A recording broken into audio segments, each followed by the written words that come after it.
துப்புரவு பணியாளர்கள் போராடிட்டு இருந்தாங்க. இந்த திமுக ஆட்சியில் வந்த உடனே காவல்துறை அதிகாரி வரைக்கும் போராட்டத்துக்கு ரெடி ஆகிட்டானுங்க. அது வேறு விஷயம். அந்த துப்புரவு பணியாளர்கள் வந்து இந்த சீமான் போன பின்னாடி தான் நிறைய கேமராலாம் கொண்டு போய் காமிச்சாங்க. அதுக்கப்புறம் ஒருத்தர் அந்த சீமான் கட்சிக்காரர் யாரோ பேட்டி எடுத்து போட்டிருக்காரு.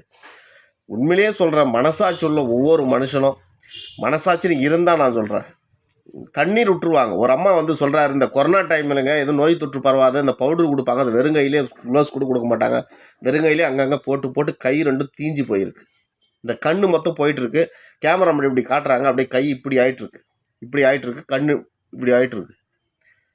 பாவம் அதெல்லாம் உண்மையை சொல்கிறேன்.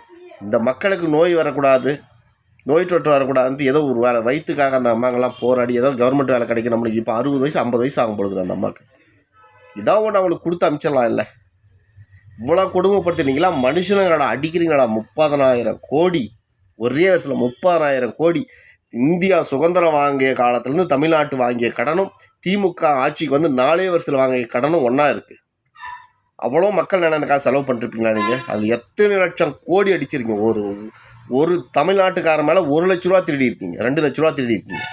ஆனால் நீங்களாம் மனித பிறவிதானா? நீங்கள் மனித பிறவியாகவே வாழ தகுதியற்ற கூட்டம். அவங்கக்கிட்ட இருக்கிற அந்த பாவம், அந்த துப்புரவு பணியாளர் ஒரு சாபம். உண்மையிலேயே சொல்கிறேன், உங்களை வாழ விடாது. உங்கள் வம்சம் ஒரு நாள் அழிஞ்சு நாசனமாக போகிறத இந்த தமிழ்நாடு பார்க்கும். பல பேரை பார்த்துடுச்சு. கடவுள் இருக்கிறதுனா கண்டிப்பாக சொல்கிறேன், கடவுள் இருக்கிறது உண்மையான கண்டிப்பாக சொல்கிறேன். திமுக கண்ணு முன்னாடி 2026 அழிய தொடங்கும். இவ்வளோ பாவமெல்லாம் செய்யக்கூடாது. இதெல்லாம் மனித பிறவிதானா?